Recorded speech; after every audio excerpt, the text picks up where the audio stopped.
Selain daripada itu, doa bertujuan untuk mengajarkan anak-anak agar mereka dapat lebih dekat dengan Tuhan dengan mengetahui doa-doa dasar agama Katolik. Hai adik-adik semuanya. Hai. Apakah adik-adik di sini sudah mengenal kakak? Belum. Oke, hari ini kakak akan memperkenalkan diri terlebih dahulu. Perkenalkan, nama kakak Eligia Taulia Desta. Dan pada hari ini kita akan sedikit membahas tentang bagaimana cara kita berdoa kepada Tuhan. Apakah adik-adik di sini pernah berdoa? Pernah. Apakah adik-adik di sini tahu doa-doa pokok di ajaran gereja Katolik? Tahu dikit. Sedikit, oke. Jadi nanti kita bahas doa-doa apa saja yang pokok di dalam gereja Katolik. Sebelum kakak menjelaskan tentang bagaimana cara berdoa, apakah adik-adik di sini bersedia untuk memimpin doa pembuka kita pada hari ini? Siapa yang bersedia boleh tunjuk tangan. Saya, Kak. Baik, Kalia silahkan memimpin doa untuk pertemuan kita pada kali ini. Baik, sebelum kita memulai, kita angkat tanda kemenangan Tuhan kita Yesus Kristus dalam nama Bapa dan Putra dan Roh Kudus. Amin. Salam Maria, penuh rahmat Tuhan sertamu, terpujilah engkau di antara wanita, dan terpujilah buah tubuhmu Yesus.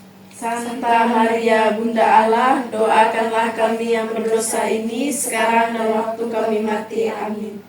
Dalam nama Bapa dan Putra dan Roh Kudus. Amin. Oke, baik. Adik-adik, apakah adik-adik di sini sudah mengetahui apa itu doa? Belum. Belum? Iya. Oke, baik. Jadi di sini kakak akan menjelaskan yang dimaksud dengan doa itu apa. Jadi doa adalah suatu tindakan komunikasi kita dengan Tuhan. Jadi kita berdoa itu adalah salah satu cara kita untuk berkomunikasi dengan Tuhan. Walaupun Tuhan tidak menjawab secara langsung, tetapi Tuhan akan mendengarkan apa yang akan kita sampaikan kepadanya. Nah, adik-adik, apakah adik-adik tahu bagaimana cara berdoa? Atau ya, cara berdoa yang baik itu bagaimana? Apakah adik-adik ada yang tahu? Tutup mata. Tutup mata, baik. Terus? Tutup tangan. Baik. Ya, salib terlebih dahulu. Oh, betul sekali. Jadi karena adik-adik di sini sudah mengetahui bagaimana cara berdoa yang baik, sebelumnya kakak ingin menanyakan apakah adik-adik di sini tahu lagu Ibu Jari? Tahu. Oh, baik. Sekarang kita akan menyanyikan lagu itu untuk mengingatkan kita bagaimana cara sikap kita untuk berdoa kepada Tuhan. Nanti kakak hitung ya 1 sampai 3 kita berdoa, kita nyanyi sama-sama. 1, 2, 3.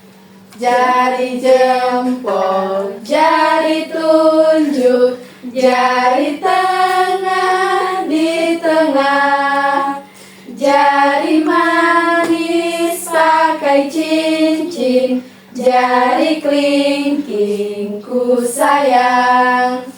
Ku berhitung 1, 2, 3, 4, dan 5.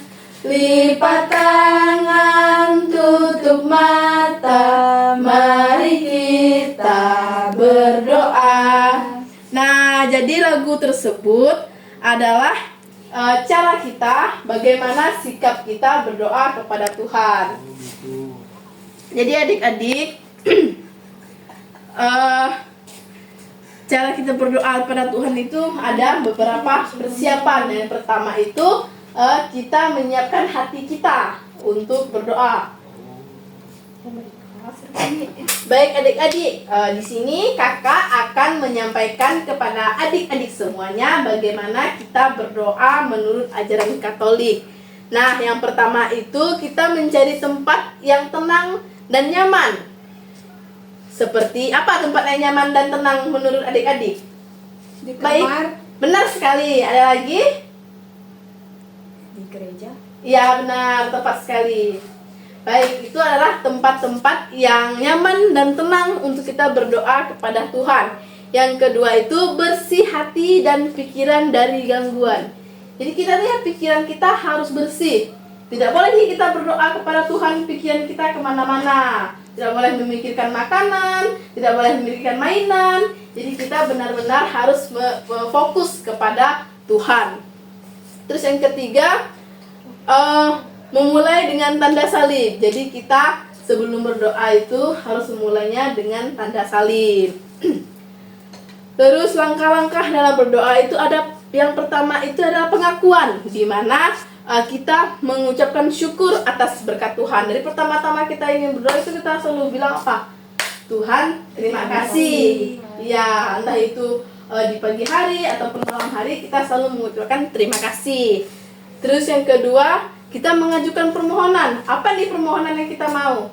Contohnya kakak misalkan adik-adik sedang berulang tahun. Jadi kita berdoa supaya kita diberikan kesehatan, diberikan panjang umur. Itu salah satu bentuk permohonan.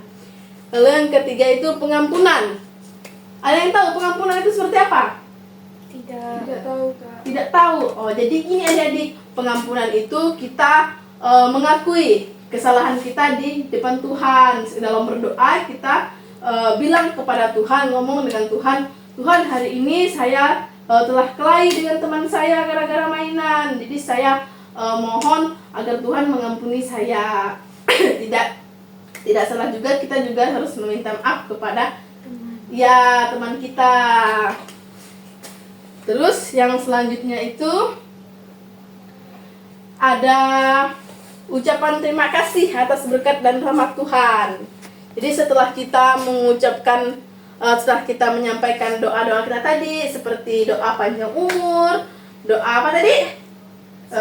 Kesehatan, kita mengucapkan terima kasih kepada Tuhan. Agar apa? Itu bentuk kita menghargai Tuhan Yesus, atau bentuk kita bersyukur kepada Tuhan. Terus yang terakhir apa? Apa yang tahu? Setelah kita berdoa, terakhir mengucapkan apa? Kalimat penutup. Ya, seperti apa? Tanda salib. Ya, tanda salib itu mengucapkan amin. Kita selalu mengucapkan di bagian akhir itu amin. Nah,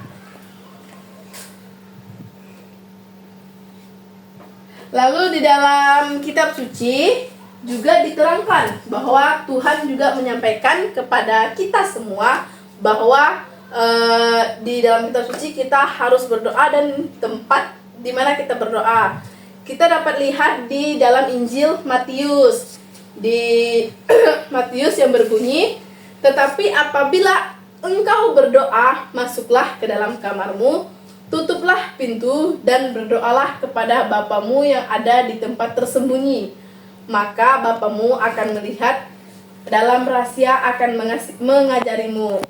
Jadi Tuhan Yesus ingin mengatakan kepada kita, kalau kita ingin berdoa itu hendaklah kita mencari tempat yang tenang, nyaman. Yang tersembunyi itu bukan berarti kita sembunyi dari orang lain, tapi kita mencari tempat yang nyaman, bukan di tempat keramaian. Kan tidak mungkin kita berdoa di pasar, di jalan, di taman bermain. Yang pastinya kita berdoa itu di rumah, di kamar. Itu adalah tempat yang nyaman untuk kita berdoa. Oke adik-adik, apakah adik-adik mengerti bagaimana cara berdoa yang benar kepada Tuhan? Mengerti. Oke, baik. Sekian pertemuan kita pada hari ini. Jangan lupa ya untuk selalu berdoa kepada Tuhan agar kita semakin dekat dengan Tuhan. Sekian katekese dari kelompok kami. Kami ucapkan terima kasih. Dah.